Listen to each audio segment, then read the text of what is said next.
Salut toi, oui, c'est à toi que je parle. Je te souhaite la bienvenue sur la chaîne sans nom. Bon, je fais ça comme ça, mais ça marquera pas. Enfin bref, je te souhaite la bienvenue sur cette toute première vidéo de la chaîne sans nom. Désolé, hein, j'avais pas envie de me faire chier à trouver un nom, et puis je trouvais que la chaîne sans nom, ça donnait bien.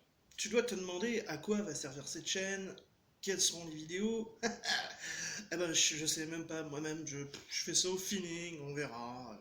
Alors, de quoi on va bien pouvoir parler sur cette première vidéo? De quoi on va bien pouvoir parler? Putain, je sais même pas. Maurice, t'as pas une idée, toi, qui sert à rien? L'horticulture, Non, non, c'est pas intéressant. Autre chose? la vie sexuelle des pingouins. Non, bah alors, ouais, reste dans ton coin, Maurice, t'es vraiment trop con. Bah, on va parler, bah tiens, du chanvre, ça vous intéresse? Ouh, à ton petit sourire, je vois que ça t'intéresse, mon petit coco. Eh ben, vous savez quoi? On y va de ce pas.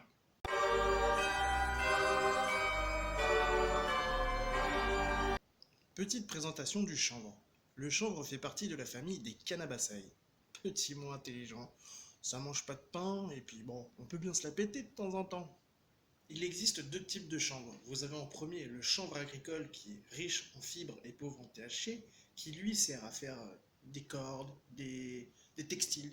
Tiens, par exemple, pendant la Seconde Guerre mondiale, les soldats français avaient leur tenue faite en chanvre. C'est bien plus tard où cela a été changé.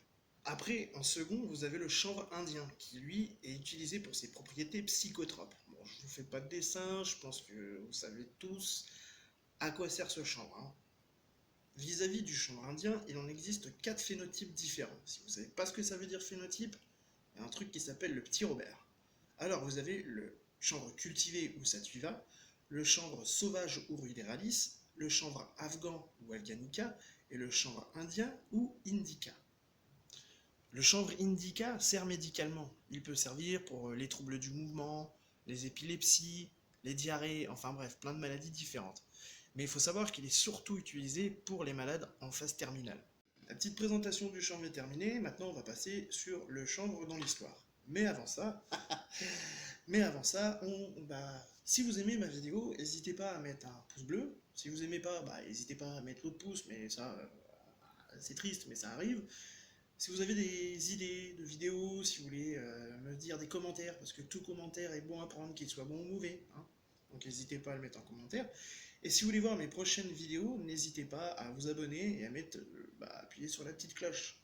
Le chanvre côtoie l'humain depuis le néolithique. En gros, il est plus vieux que Mamie Ginette. Sa toute première référence écrite est dans l'encyclopédie Ping Suo, écrite par Chen Hong, où il est appelé Ma.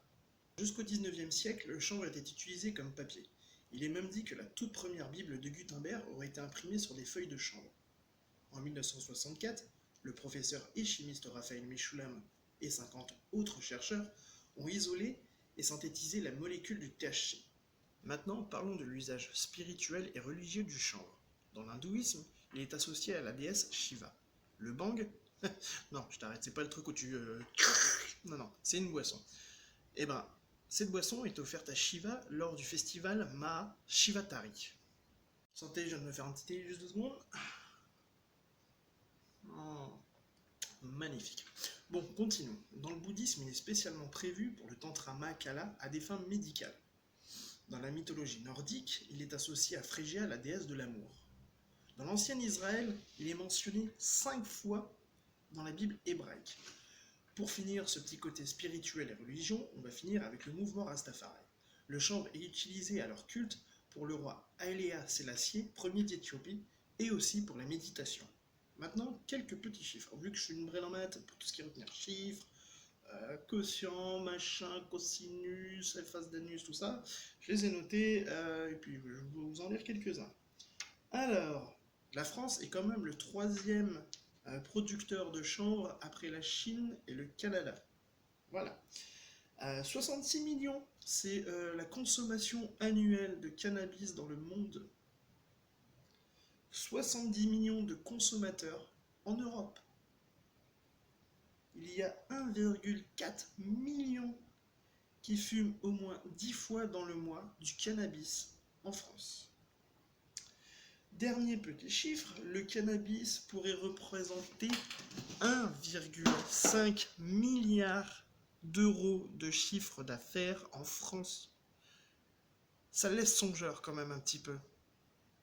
On va terminer sur une petite note que George Washington avait laissée à son jardinier qui disait « Tirez le meilleur parti de la graine de chanvre indien et semez-en partout ». Ah, sacré George, tu savais t'amuser toi, hein? Voilà, la vidéo touche à sa fin. Si vous avez aimé, n'hésitez pas à mettre un pouce bleu, hein. Si vous n'avez pas aimé, mettez un autre pouce, on s'en fout. N'hésitez pas à mettre des commentaires et à vous abonner, hein. Ça mange pas de pain, donc voilà. Et puis comment on pourrait finir cette vidéo? Maurice, tu sais pas comment on pourrait finir cette vidéo? Un proverbe. Un proverbe, c'est que t'es pas con quand tu veux. Un proverbe. Oui, bah tiens, on va finir sur un petit proverbe chinois. Attention. Si tu te lèves avec un testicule au matin, ne te prends pas pour Hercule. T'es quelqu'un qui t'encule. Allez, à plus.